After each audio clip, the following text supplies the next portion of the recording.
Salut à tous et bienvenue sur Autre Brut FR. Aujourd'hui au programme, accrochez-vous sur Autre Brut FR. Aujourd'hui au programme, accrochez-vous parce que c'est du lourd. Stellantis vient d'annoncer la perte la plus spectaculaire de son histoire et attention, on parle de 22 milliards d'euros qui partent littéralement en fumée. Ferrari nous dévoile enfin l'intérieur de sa toute première voiture électrique et spoiler alert, il y a de fortes chances que ce soit un SUV, oui, vous avez bien entendu, un SUV Ferrari électrique. Renault se retrouve dans un sacré pétrin juridique en Allemagne, avec ses Clio et Mégane menacés d'interdiction pure et simple. Et pour finir, on va parler de Skoda, qui nous prépare un petit SUV électrique à prix cassé, qui pourrait bien rebattre les cartes du marché. Croyez-moi, vous allez en prendre plein les oreilles. C'est parti. Allez, on commence fort, très fort, tellement fort que ça fait mal. Stellantis, ce géant automobile qui rassemble Peugeot, Citroën, Fiat, Jeep, Dodge, Ram, Opel et j'en passe, vient d'annoncer des résultats financiers qui donnent le vertige, et pas dans le bon sens du terme. 22 milliards d'euros de charges exceptionnelles, vous avez bien entendu. Vingdux Milliards. Pour vous donner une idée, c'est à peu près le PIB du Bénin. C'est environ 350 euros par habitant en France, c'est le prix de 440 000 Ferrari SF90. Bref, c'est une somme absolument délirante qui ferait passer votre découvert bancaire pour de la petite monnaie. Sur ces 22 milliards de trous dans la caisse, presque 16 milliards correspondent à ce qu'on appelle dans le jargon financier une dépréciation d'actifs. En français normal, ça veut dire que Stellantis vient de se réveiller un beau matin et de réaliser que tout ce qu'ils possèdent, leurs usines ultramodernes, leurs marques prestigieuses, leurs technologies révolutionnaires, eh bien tout ça vaut en fait beaucoup moins cher qu'ils ne le pensaient. C'est un peu comme si vous achetiez un appartement 300 000 euros en vous disant que c'est un super investissement et que 3 ans plus tard, un expert vient vous annoncer qu'en fait, il vaut 100 000.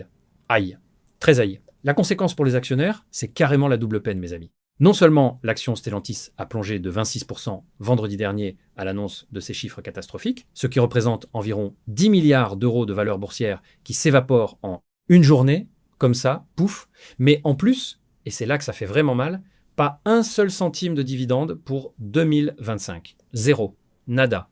Que dalle. Pour ceux qui avaient investi dans Stellantis, en espérant toucher un petit chèque tous les ans, c'est la douche froide. Une douche glacée.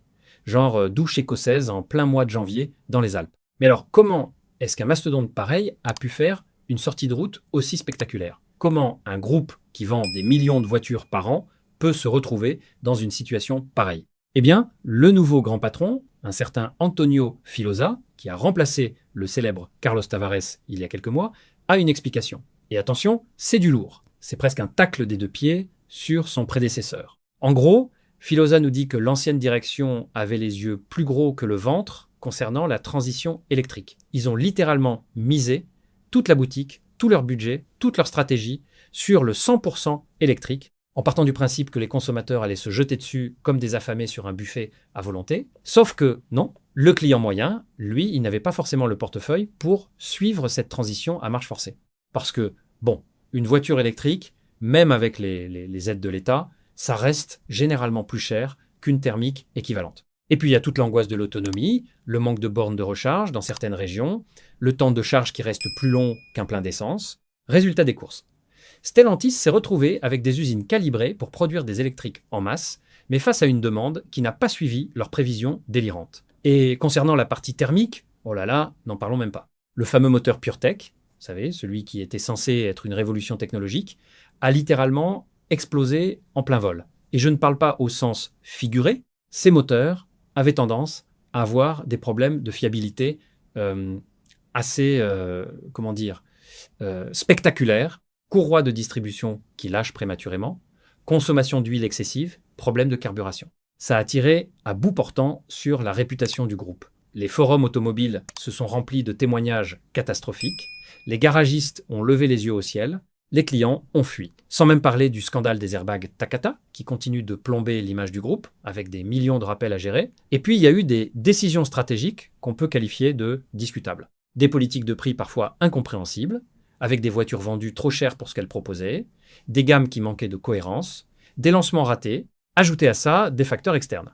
Le changement de cap de l'administration Trump aux États-Unis, qui est nettement moins enthousiaste concernant les véhicules électriques, et la transition écologique. Et surtout, Elle est grosse menace, la domination absolument écrasante des constructeurs chinois sur le marché de l'électrique, qui arrivent avec des voitures bourrées de technologie à des prix imbattables. Face à ce constat catastrophique, le nouveau management a décidé de faire un grand reset avant le crash total et définitif.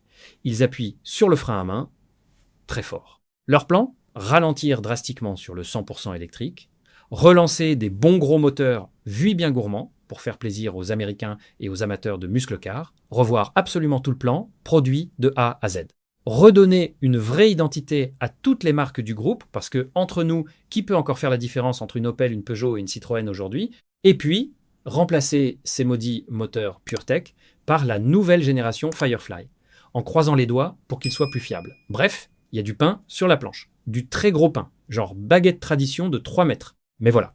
Et c'est là toute l'ironie de la situation. Pendant que Stellantis appuie sur le frein et fait demi-tour sur l'électrique, le marché des voitures électriques, lui, continue tranquillement sa progression. Les ventes ont augmenté de plus de 30% l'année dernière en Europe. Tesla continue de cartonner. Les marques chinoises arrivent en force. Volkswagen, Renault, même BMW s'y mettent sérieusement. Donc, Stellantis fait un pari absolument incroyable, un pari ultra risqué, ralentir sur l'électrique au moment précis où le marché commence doucement mais sûrement à y croire, en espérant que le thermique va faire de la résistance encore assez longtemps pour leur permettre de se refaire une santé financière. C'est soit une stratégie brillante et audacieuse, soit complètement folle et suicidaire. L'avenir nous le dira. En attendant, nous, on sort le popcorn parce que ça promet d'être un sacré spectacle dans les prochains mois.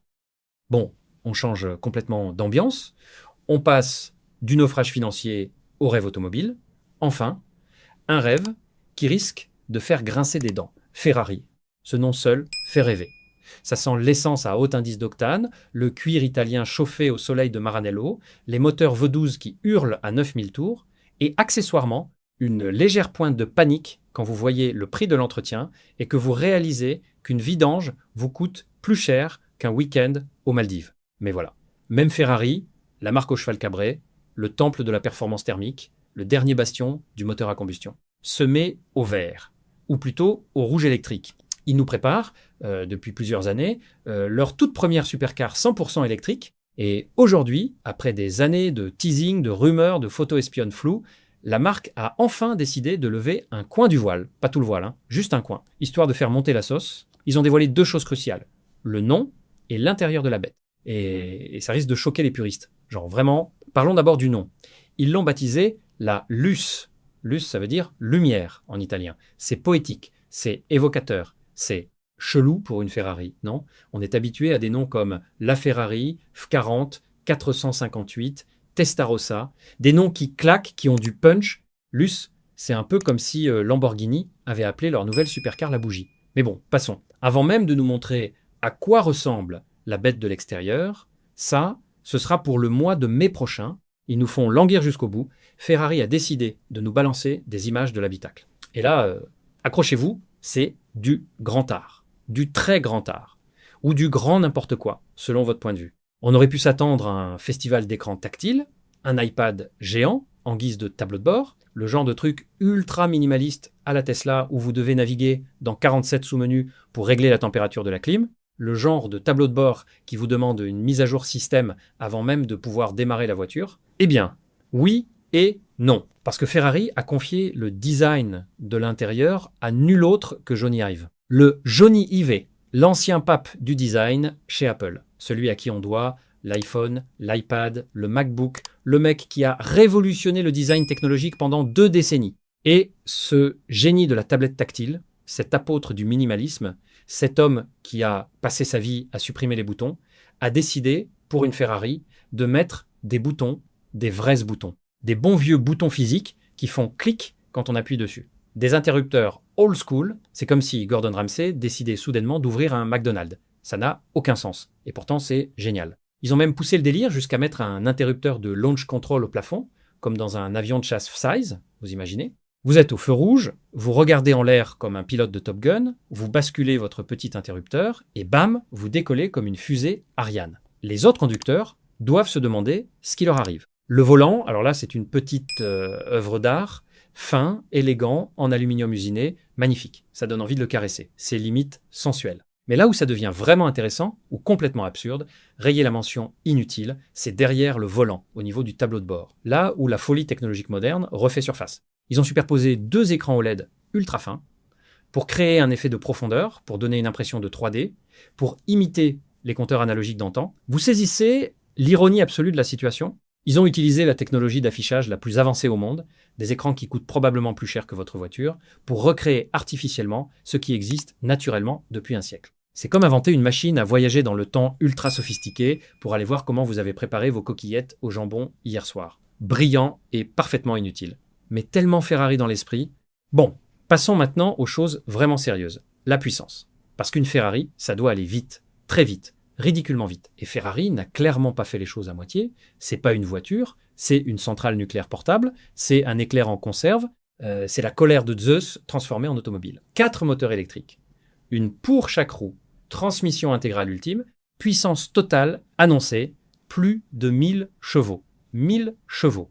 Pour vous donner une idée, c'est la puissance de 2 Porsche 911 Carrera. C'est plus que la plupart des supercars thermiques actuels. Le 0 à 100 km/h, pulvérisé en 2 secondes et demie. 2,5 secondes, c'est à peine le temps de cligner des yeux. C'est plus rapide qu'une Formule 1 de route. Vous appuyez sur l'accélérateur et votre cerveau met plus de temps à enregistrer l'information que la voiture à atteindre sans. Vitesse de pointe, 310 km/h. Pas mal pour une électrique, sachant que la plupart des VE plafonnent plutôt autour de 200 à 250. L'autonomie, plus de 500 km d'après la marque. Bon, on sait tous que c'est probablement l'autonomie en mode mamie qui roule à 90 km/h sur la nationale. En mode je défonce tout sur l'autoroute allemande. On doit plutôt être autour de 200 à 250 km. Mais c'est déjà pas mal. Maintenant, la vraie question, celle qui fait débat, celle qui enflamme les forums, celle qui fait s'étrangler les puristes dans leur café, à quoi va-t-elle vraiment ressembler? Eh bien, tenez-vous bien, il y a de très fortes chances pour que ce soit un SUV, oui, un SUV, un Sport Utility Vehicle, un véhicule utilitaire sport, une Ferrari SUV électrique. Je vous laisse digérer l'information quelques secondes. Les indices, regardez bien les photos de l'intérieur. Il y a 4 boutons pour les vitres électriques, pas 2, 4. Donc forcément, 4 portes. Et puis, la hauteur de la console centrale par rapport à l'assise nous donne de sérieux indices concernant la position de conduite. On est clairement sur quelque chose de surélevé, pas une sportive base de planche. Alors oui, Ferrari a déjà fait un SUV avec le Purosang, mais c'était un SUV thermique, avec un V12. Là, on parle d'un SUV électrique. C'est différent, très différent. Certains diront que c'est un sacrilège, que Enzo Ferrari doit se retourner dans sa tombe. Qu'une Ferrari, ça doit être une berlinette 2 places, avec un moteur V12 qui hurle, point final. D'autres diront que c'est l'évolution logique, que le marché demande des SUV, que les SUV électriques se vendent comme des petits pains, que même Lamborghini fait des SUV maintenant, que c'est ça ou mourir. Moi je dis, attendons de voir le résultat final en mai, avant de sortir les fourches et les torches. En attendant cette révélation, dites-moi dans les commentaires, vous en pensez quoi de cet intérieur? Team bouton physique ou team tout tactile? Et surtout, une Ferrari SUV électrique, c'est génial ou c'est la fin du monde? Allez, on reste dans les histoires qui fâchent. Mais cette fois-ci, on passe du drame financier à la bataille juridique internationale. Imaginez la scène, vous êtes Renault, constructeur français historique, fleuron de notre industrie automobile, vous vendez des centaines de milliers de voitures par an, tout va bien, et soudain, bam, un tribunal allemand vous tombe dessus comme la foudre et vous dit non, vous ne pouvez plus vendre vos 2 modèles les plus populaires en Allemagne.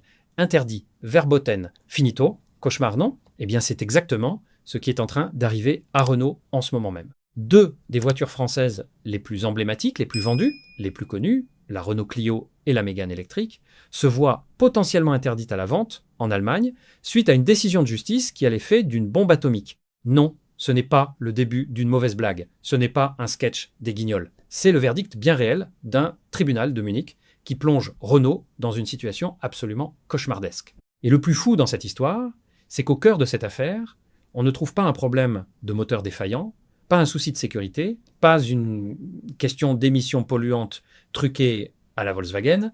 Non. Le problème, c'est quelque chose de beaucoup plus petit, beaucoup plus technique, beaucoup plus moderne. La connectivité, plus précisément, une technologie de réseau embarquée qui permet à vos voitures de se connecter à Internet, de recevoir des mises à jour, de communiquer avec votre smartphone. Vous savez, tout ce qu'on considère maintenant comme normal dans une voiture, mais qui n'existait même pas il y a 15 ans, cette technologie est protégée par un brevet qui appartient à un géant américain des semi-conducteurs.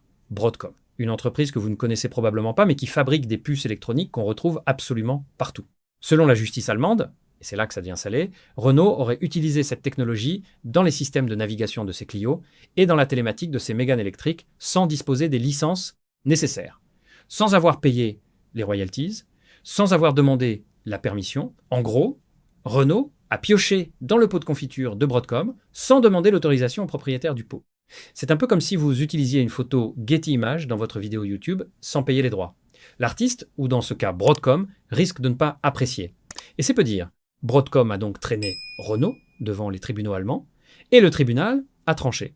Et le verdict fait mal, très mal. Le tribunal a ordonné, tenez-vous bien, la suspension immédiate des ventes de ces deux modèles sur le territoire allemand. Mais attendez, ça va encore plus loin. Accrochez-vous. La sentence évoque même la possibilité, je cite, de détruire tous les produits concernés ou d'obliger Renault à racheter tous les véhicules déjà en circulation. Vous imaginez le délire ?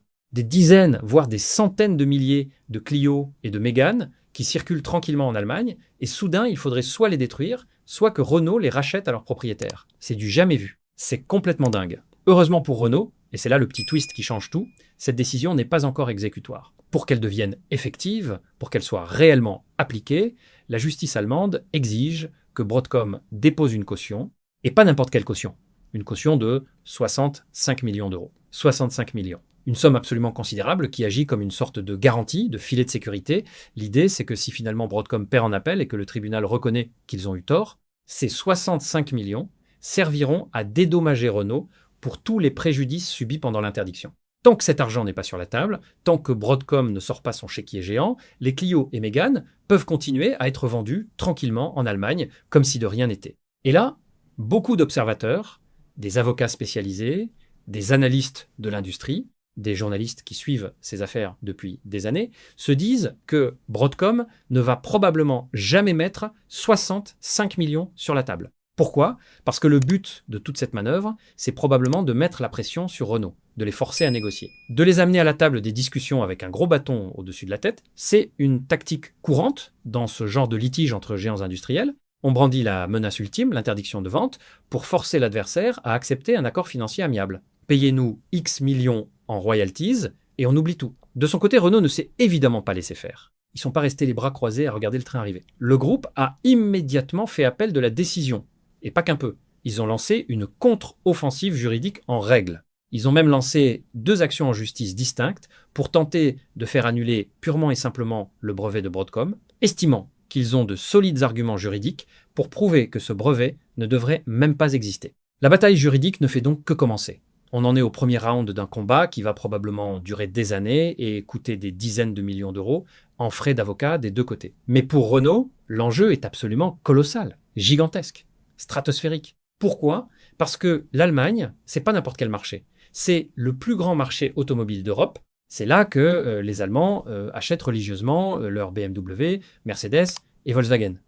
Mais c'est aussi un marché énorme pour les constructeurs étrangers. Une suspension des ventes, même temporaire, même de quelques mois, pourrait sérieusement freiner la dynamique commerciale de Renault et ternir gravement son image de marque. Sans compter que, si Broadcom gagne définitivement ce procès, ça pourrait créer un précédent catastrophique. D'autres détenteurs de brevets pourraient se dire « Tiens, et si moi aussi j'attaquais les constructeurs automobiles ?» Et là, ça serait le Far West juridique. L'issue la plus probable à court terme, un accord financier à l'amiable entre les deux parties. Renault accepte de payer des royalties, Broadcom retire sa plainte, tout le monde est content. Enfin, content est un bien grand mot, disons que tout le monde fait semblant d'être content. Mais au-delà de cette affaire spécifique, ça met en lumière un véritable casse-tête pour toute l'industrie automobile moderne. Les voitures d'aujourd'hui, ce ne sont plus juste des morceaux de métal avec un moteur et 4 roues, ce sont de véritables ordinateurs roulants. Des concentrés de technologie, des gadgets électroniques géants, bourrés de puces, de logiciels, de systèmes de communication.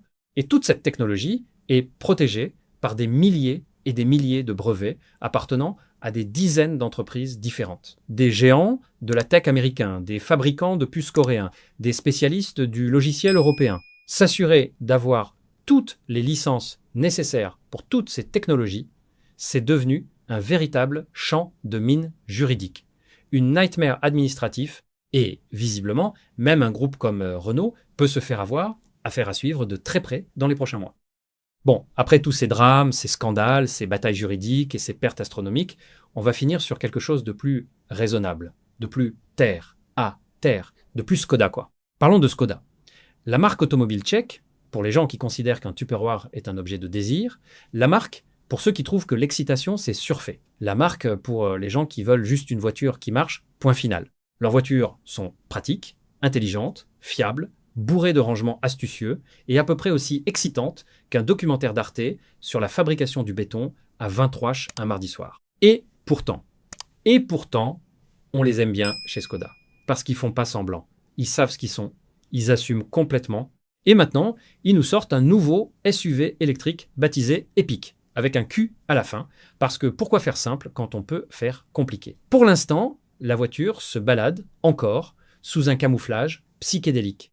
Ce genre de film adhésif noir et blanc qui rend les voitures complètement méconnaissables et qui permet aux constructeurs de faire des tests sur route ouverte sans que les espions de la concurrence prennent des photos exploitables.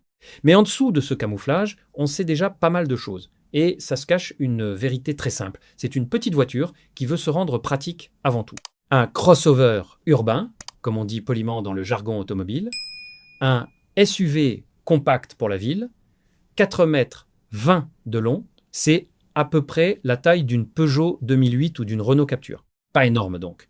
Facile à garer, maniable dans les embouteillages, parfait pour la vie quotidienne. Mais, et c'est là que ça devient intéressant, malgré sa taille compacte, Skoda a réussi à lui faire un coffre absolument gigantesque. 475 litres. Pour vous donner une idée, c'est plus grand que le coffre de nombreux SUV de la catégorie supérieure. C'est plus que certains SUV qui font 4,50 m ou 4,60 m. Comment ils ont fait? Parce que Skoda, c'est leur truc, leur spécialité, leur marque de fabrique. Ils ont un génie particulier pour optimiser l'espace intérieur, pour créer des voitures qui sont petites à l'extérieur, mais immenses à l'intérieur, comme le Tardis de Doctor Who, mais en version tchèque et moins futuriste. L'Epic est évidemment basé sur la nouvelle plateforme électrique du groupe Volkswagen. Parce que, rappelons-le, Skoda appartient au groupe VW. C'est une sorte de Volkswagen low cost. Une VW pour ceux qui ont un cerveau et qui refusent de payer la prime de marque. Cette plateforme, c'est une version simplifiée, allégée, optimisée, niveau coût de leur architecture électrique. L'idée, c'est de pouvoir proposer des voitures électriques à des prix vraiment compétitifs sans rogner sur l'essentiel. Et grâce à cette plateforme rationalisée, Skoda commence à teaser des tarifs très très intéressants. Mais avant de parler prix, parlons un peu performance. Parce qu'une voiture électrique ou pas, ça doit quand même avancer, non? Il y aura plusieurs versions au catalogue. Parce que tout le monde n'a pas les mêmes besoins, ni le même budget. L'entrée de gamme proposera 114 petits chevaux. Oui, 114. C'est, pas beaucoup. Le 0 à 100 km/h prendra plus de 11 secondes. Ce qui est très lent pour une électrique, sachant que même les citadines électriques de base font ça en 9 à 10 secondes généralement. Et le pire, c'est la recharge. Elle est tellement lente que vous pourriez littéralement regarder l'intégralité de la trilogie du Seigneur des Anneaux, version longue, avec les bonus, pendant que votre voiture se recharge. Parce qu'elle plafonne à 50 kW de puissance de charge. Pour info, 50 kW, c'est ridiculement lent en 2025. La plupart des électriques modernes acceptent au minimum 5 kW, souvent 5,50 à 2,5 kW. Donc cette version d'entrée de gamme, elle est clairement pour ceux qui font uniquement de courts trajets urbains, qui rechargent à la maison pendant la nuit et qui ne sont absolument jamais pressés. Mais, et heureusement, il y a une version supérieure, l'Epic 55. Et là, ça devient nettement plus intéressant. 208 chevaux, 1,0 à 100 km/h en 7 secondes 4. C'est déjà bien plus dynamique. C'est respectable. Et surtout, la batterie peut se recharger de 10 à 80% en seulement 20 minutes sur une borne rapide. Ça, c'est vraiment bien. C'est moderne. C'est utilisable pour de longs trajets. 20 minutes, c'est le temps de faire une vraie pause café, d'aller aux toilettes, de se dégourdir les jambes et hop, vous repartez avec 70% de batterie en plus. À l'intérieur, attendez-vous à du Skoda pur jus. C'est à dire. Des rangements absolument partout. Dans les portières, sous les sièges, dans la console centrale, des petits compartiments cachés un peu partout. Ils appellent ça leurs astuces Simply Clever, simplement malin en français. Des petits trucs pratiques auxquels personne d'autre ne pense, mais qui rendent la vie plus facile au quotidien. Un grattoir à givre dans le bouchon de réservoir, un porte-parapluie dans la portière, des crochets pour accrocher vos sacs de course. Ce genre de détails. Un grand écran tactile au milieu du tableau de bord pour l'infodivertissement, comme dans toutes les voitures modernes maintenant. Rien de révolutionnaire, mais fonctionnel. Et maintenant, le moment que vous attendez tous, le prix, l'Epic devrait commencer autour de 25 000 euros. 25 000. Pour une voiture électrique neuve en 2025, c'est vraiment pas mal du tout. C'est compétitif, c'est accessible. Et tenez-vous bien, c'est le même prix que son cousin thermique, le Kamiq, le SUV compact de Škoda à essence. Et ça, mes amis, c'est peut être le truc le plus épique de cette voiture, sans mauvais jeu de mots. Parce que ça veut dire quoi? Ça veut dire que Škoda arrive à proposer une électrique au même tarif qu'une thermique, sans surprime pour la batterie, sans vous faire payer plus cher l'innovation. C'est un signal très fort envoyé au marché. Ça montre que les voitures électriques deviennent enfin vraiment accessibles financièrement. Bien sûr, il y a toujours l'équation de l'usage à prendre en compte. Si vous faites 50 000 km par an sur autoroute, une thermique peut être plus adaptée. Mais si vous faites 15 000 km par an, en majorité en ville et périphérie, l'électrique commence à avoir vraiment du sens économiquement. On a tous hâte de découvrir cette Epic sans son camouflage, de voir à quoi elle ressemble vraiment, de l'essayer sur route. Sera-t-elle belle? Non, probablement pas, c'est une Škoda, ça fera pas tourner les têtes dans la rue. Sera-t-elle pratique, fiable et dotée d'un excellent rapport qualité-prix? Absolument, sans aucun doute. Et honnêtement, pour beaucoup de gens, c'est exactement ça qui compte. Pas besoin d'une Ferrari électrique à 300 000 euros avec un intérieur dessiné par Johnny Ive. Juste besoin d'une bonne petite voiture électrique qui fait le job pour aller au travail, emmener les enfants à l'école, faire les courses, partir en week-end. Et si Škoda réussit son coup avec l'Epic, cette voiture pourrait bien devenir un best-seller en Europe. Et voilà mes amis, on arrive au bout de cette vidéo absolument chargée en actualités automobiles. Qu'est-ce qu'on retient de tout ça? Que l'industrie automobile est en pleine mutation. En plein chaos même, on pourrait dire. Stellantis qui perd des milliards et fait volte-face sur l'électrique. Ferrari qui se lance dans l'aventure électrique avec un probable SUV. Renault qui se bat juridiquement en Allemagne. Škoda qui démocratise l'électrique. C'est le Far West automobile en ce moment. Personne ne sait vraiment où on va. Les constructeurs tâtonnent, expérimentent, se plantent, parfois spectaculairement, mais essaient de trouver leur chemin dans cette transition énergétique. Une chose est sûre, les années qui viennent vont être passionnantes à observer pour tous les passionnés d'automobile. Ça va bouger, ça va secouer. Il va y avoir des gagnants et des perdants. Alors maintenant, c'est à vous de jouer. Dites-moi dans les commentaires, vous pensez quoi de la stratégie de Stellantis? Génial ou suicidaire? Une Ferrari SUV électrique, vous êtes pour ou contre? Renault va-t-il s'en sortir face à Broadcom? La Škoda Epic vous tente ou pas du tout? N'oubliez pas de mettre un gros pouce bleu si la vidéo vous a plu, de vous abonner à la chaîne si ce n'est pas déjà fait, et surtout, activez la petite cloche des notifications pour ne rien louper des prochaines actus automobiles. Merci à tous d'avoir regardé jusqu'au bout, on se retrouve très bientôt pour de nouvelles aventures automobiles. Ciao et roulez prudemment.